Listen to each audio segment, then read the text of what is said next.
দর্শক, আসসালামু আলাইকুম। পুরোদমে চলছে বিশ্বজুড়ে উত্তেজনা। প্রতিপক্ষকে 1 ইঞ্চিও ছাড় না দেওয়ার হুঁশিয়ারি দিচ্ছে পরাশক্তিরা। এই মুহূর্তে হাতে পাওয়া ভয়ঙ্কর কিছু আন্তর্জাতিক সংবাদ নিয়ে হাজির হয়েছি আপনাদের সামনে। ভিডিও শুরুতেই থাকছে আজকের গুরুত্বপূর্ণ সর্বশেষ আন্তর্জাতিক সংবাদ। শুরুতেই জানিয়ে দেব, মহান মিত্র কাতারের ইস্যুতে ইসরায়েলকে সতর্ক থাকতে বললেন। জানিয়ে দিব, ইসরায়েলি অবরোধ ভাঙতে গাজার উদ্দেশ্যে তিউনিসীয়। এরপর রয়েছে গো ব্যাক মোদি স্লোগানে উত্তাল মন। সর্বশেষ থাকছে উচ্ছৃঙ্খল ইসরায়েলকে রুখতে মুসলিম বিশ্বের ঐক্যবদ্ধ পদক্ষেপ। এত সময় শুনছিলেন সংবাদ শিরোনাম, এবার বিস্তারিত। প্রিয় দর্শক, আপনি যদি এই চ্যানেলে নতুন হয়ে থাকেন, ভিডিওটি দেখতে দেখতে চ্যানেলটি সাবস্ক্রাইব করে আমাদের সাথেই থাকুন। মহান মিত্র কাতারের ইস্যুতে ইসরায়েলকে সতর্ক থাকতে বললেন ট্রাম্প। সম্প্রতি কাতারের দোহায় হামাস নেতাদের লক্ষ্য করে হামলা চালায় ইসরায়েলি সেনাবাহিনী। এর জেরে বিশ্বব্যাপী নিন্দার ঝড় বইছে। এমনকি এ হামলার সমালোচনা করেছেন ইসরায়েলের পরম মিত্র মার্কিন প্রেসিডেন্ট ডোনাল্ড ট্রাম্প।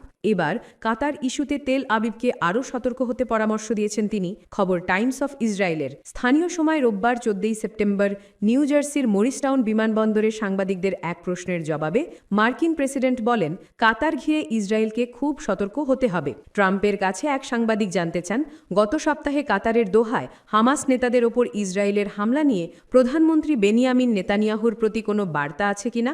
জবাবে তিনি বলেন, আমার বার্তা হলো তাদের খুব সতর্ক হতে হবে। হামাসের ব্যাপারে কিছু করতে হবে ঠিকই, তবে কাতার যুক্তরাষ্ট্রের মহান মিত্র।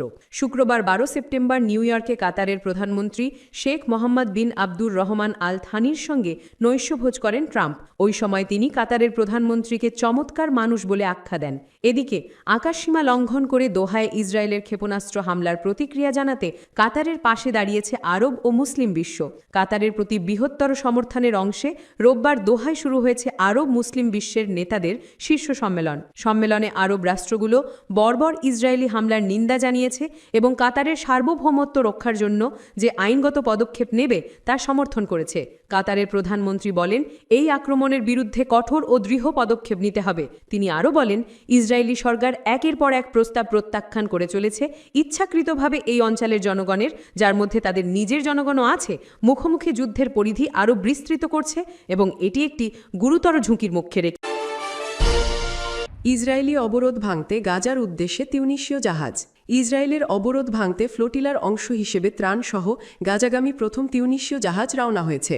রাজধানী তিউনিসের উত্তরে লা গুলেট থেকে রোববার 14 সেপ্টেম্বর জাহাজটি যাত্রা শুরু করে, যা ইসরায়েলি অবরোধের মুখে ফ্লোটিলায় অংশ নেওয়া আন্তর্জাতিক জাহাজগুলোর সঙ্গে যোগ দিতে যাচ্ছে। সংগঠনকারীরা জানিয়েছেন, জাহাজটিতে 5 জন কর্মী ছিলেন, যার মধ্যে তিউনিসিয়ান শিল্পী মোহামেদ আমিন হামজাউইও রয়েছেন। এটি ম্যাগরেবের গ্লোবাল সুমুদ ফ্লোটিলার অংশ হিসেবে প্রথম তিউনিসিয়ান জাহাজ। এই ফ্লোটিলায় মোট 23টি উত্তর আফ্রিকান এবং 22টি বিদেশি জাহাজ অংশ নিচ্ছে। রোববার 14 সেপ্টেম্বর তিউনিসিয়ার বিজার্টে বন্দর থেকে 3টি স্প্যানিশ জাহাজও রওনা হয়েছে, যা বৃহত্তর ফ্লোটিলার সঙ্গে যোগ দিতে চলেছে। সংগঠনকারীদের তথ্যানুযায়ী বর্তমানে প্রায় 50টি জাহাজ 47টি দেশের অংশগ্রহণকারীদের সঙ্গে তিউনিসিয়ান বন্দরে একত্রিত হয়েছে। ফ্লোটিলায় পার্লামেন্ট সদস্য, শিল্পী এবং বিভিন্ন রাজনৈতিক ব্যক্তি অংশ নিচ্ছেন, যারা ইউরোপ, দক্ষিণ আমেরিকা, মার্কিন যুক্তরাষ্ট্র, পাকিস্তান, ভারত ও মালয়েশিয়া থেকে আগত। এই উদ্যোগের প্রস্তুতি শুরু হয় গত মাসে। বার্সেলোনা, স্পেন এবং জেনোয়া, ইতালি থেকে জাহাজগুলি ছাড়ার পর ইউরোপীয় জাহাজগুলি তিউনিসিয়ার জলসীমায় এসে ম্যাগরেবের জাহাজগুলোর সঙ্গে যোগ দেয়। সংগঠনকারীরা এই অভিযানকে আগে করা একক জাহাজ অভিযানের থেকে ভিন্ন এবং উল্লেখযোগ্য বলে বর্ণনা করেছেন, কারণ আগের অভিযানগুলো ইসরায়েল কর্তৃক আটক এবং অংশগ্রহণকারীদের বিতাড়িত হওয়ার শিকার হয়েছিল। এই ফ্লোটিলার মূল লক্ষ্য হল অবরোধ ভাঙা এবং গাজার মানুষের কাছে মানবিক সহায়তা পৌঁছে দেওয়া। গাজায় ইসরায়েলের মাসব্যাপী সমস্ত প্রবেশপথ বন্ধের কারণে ক্ষুধা ও দুর্ভোগের সৃষ্টি হয়েছে। ইসরায়েলি সেনারা গত অক্টোবর 2023 থেকে গাজায় প্রায় 65,000 জন ফিলিস্তিনিকে হত্যা করেছে, যার অধিকাংশই নারী ও শিশু। অব্যাহত বোমাবর্ষণের কারণে গাজা আনাবাসীযোগ্য হয়ে উঠেছে এবং খাদ্যাভাব ও রোগের বিস্তার দেখা দিয়েছে। গো ব্যাক মোদি স্লোগানে উত্তাল মণিপুর। 2 বছর আগে মণিপুরে ঘটে যাওয়া প্রায় 250 জনের প্রাণহানির পর শনিবার প্রথমবারের মতো এই উত্তেজনাপূর্ণ রাজ্যে সফর করেন ভারতের প্রধানমন্ত্রী নরেন্দ্র মোদী। তবে মোদীর সফরের কয়েক ঘণ্টার মধ্যেই মণিপুরে উত্তেজনা ও বিক্ষোভের ঘটনা ঘটেছে। এ সময় বিক্ষোভ করেন এবং গো ব্যাক মোদি স্লোগান দেন। এদিকে পুলিশ শান্তিপূর্ণ বিক্ষোভকারীদের লক্ষ্য করে রাবার বুলেট ও কাঁদানে গ্যাস ব্যবহার করে, যার ফলে বহু মানুষ আহত হয়েছেন। মোদীর এই সফর 3 দিনের, যা আসাম এবং বিহারকেও অন্তর্ভুক্ত করছে। বিহার ভারতের তৃতীয় সর্বাধিক জনসংখ্যার রাজ্য, যেখানে প্রায় 1,30,00,000 মানুষ বসবাস করে।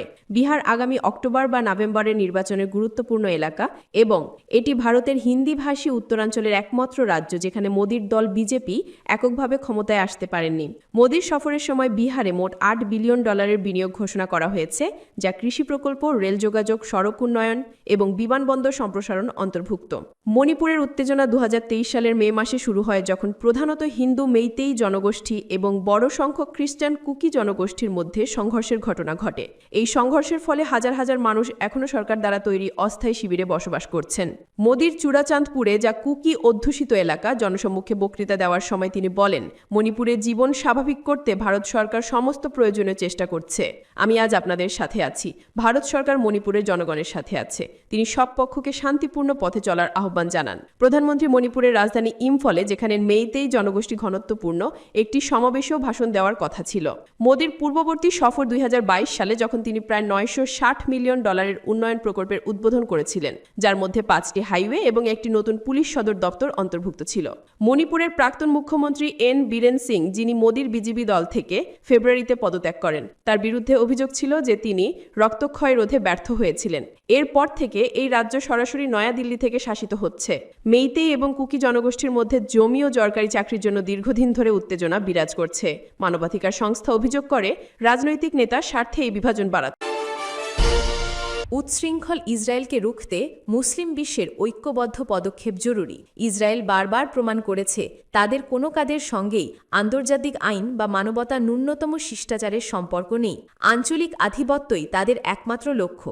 গাজায় ভয়াবহ মানবিক বিপর্যয় সৃষ্টির পাশাপাশি দোহায় সাম্প্রতিক হামলা প্রমাণ করেছে এই আগ্রাসন কেবল ফিলিস্তিন নয়, গোটা অঞ্চলের স্থিতিশীলতার জন্য হুমকি। কোনো অন্য রাষ্ট্র যদি 1 সপ্তাহে 6 দেশে হামলা চালাতো, তবে তাকে সঙ্গে সঙ্গে সন্ত্রাসী রাষ্ট্র হিসেবে চিহ্নিত করা হতো। কিন্তু পশ্চিমা বিশ্বের দ্বিচারিতা ইসরায়েলকে সেই দায় থেকে রক্ষা করছে, যা লজ্জাজনক। সোমবার 15 সেপ্টেম্বর পাকিস্তানি গণমাধ্যম সাম্মা টিভির সাধকরীয়তে এসব কথা বলা হয়েছে।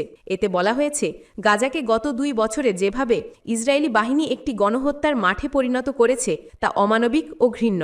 সিরিয়া ও পশ্চিম তীরে ক্রস বর্ডার হামলা ও ভূমি দখল আজ তাদের প্রকাশ্য নীতি। সম্প্রতি দারা প্রদেশে স্থল অভিযান এবং গোলান মালভূমিতে লেবানন ফ্যাসিলিটি চালু করাও আগ্রাসনেরই অংশ। কিন্তু বিশ্ব সম্প্রদায়ের তীব্র প্রতিক্রিয়া শুরু হলো কেবল দোহায় হামলার পর। এরই মধ্যে সৌদি আরব ও সংযুক্ত আরব আমিরাত আব্রাহাম চুক্তি ছিন্ন করার কথা বলছে। তুরস্ক আকাশপথ ও সমুদ্র বন্দর বন্ধ করে দিয়েছে ইসরায়েলের জন্য। যদিও এসব পদক্ষেপ ইতিবাচক, তবে যথেষ্ট নয়। যেহেতু বিশ্ব শক্তিগুলো ইসরায়েলের বিরুদ্ধে এখনই কঠোর অবস্থান নেবে বলে মনে হচ্ছে না, তাই মুসলিম দেশগুলোকেই কার্যকর উদ্যোগ নিতে হবে। 57 রাষ্ট্রের সংগঠন ওআইসি একটি অপ্রয়োগিত শক্তি, যা প্রয়োগ করার এখনই সময়। দোহায় অনুষ্ঠিতব্য জরুরি আরব ইসলামিক সম্মেলন এই ঐক্যকে নতুন মাত্রা দিতে পারে। বিশেষ করে পাকিস্তানকে দায়িত্বশীল রাষ্ট্র হিসেবে নেতৃত্ব দিতে হবে। প্রধানমন্ত্রী শেহবাজ শরীফ দোহা সম্মেলনে যোগ দিচ্ছেন। তার মনে রাখতে হবে, ইসলামাবাদের কণ্ঠস্বর মুসলিম বিশ্বে গুরুত্ব বহন করে। এখন সময় এসেছে মুসলিম বিশ্ব ইসরায়েলের সঙ্গে সব ধরনের স্বাভাবিকীকরণ চুক্তি স্থগিত করুক এবং জাতিসংঘে 1967 সালের সীমারেখার ভিত্তিতে ফিলিস্তিনি রাষ্ট্র প্রতিষ্ঠার প্রস্তাব নূতন করে তুলুক। একই সঙ্গে ইসরায়েলি কর্মকর্তা ও কোম্পানির ওপর লক্ষ্যভিত্তিক নিষেধাজ্ঞা আরোপ করতে হবে, যাতে দখলদারিত্ব এবং যুদ্ধ অপরাধ থেকে আর্থিক লাভ বন্ধ হয়। পাকিস্তানের উচিত বর্জন, বিনিয়োগ প্রত্যাহার আন্দোলনকে জোরদার করা, জাতিসংঘ নিরাপত্তা পরিষদে ইসরায়েলকে দায়ী করার প্রস্তাব দেওয়া এবং IAEA এর মাধ্যমে ইসরায়েলের পরমাণু কর্মসূচি পরিদর্শনের দাবি জানানো। মুসলিম দেশগুলোকে এখন একটি ঐক্যবদ্ধ অবস্থান নিতে হবে, যা কূটনৈতিক চাপের পাশাপাশি মানবিক নেতৃত্ব প্রদর্শন করবে। অর্ধেক পদক্ষেপ নেওয়ার সময় শেষ। দুনিয়াকে এখন কঠোর ভাষায় জানাতে হবে, উচ্ছৃঙ্খল ইসরায়েলকে শৃঙ্খলায় আনা জরুরি।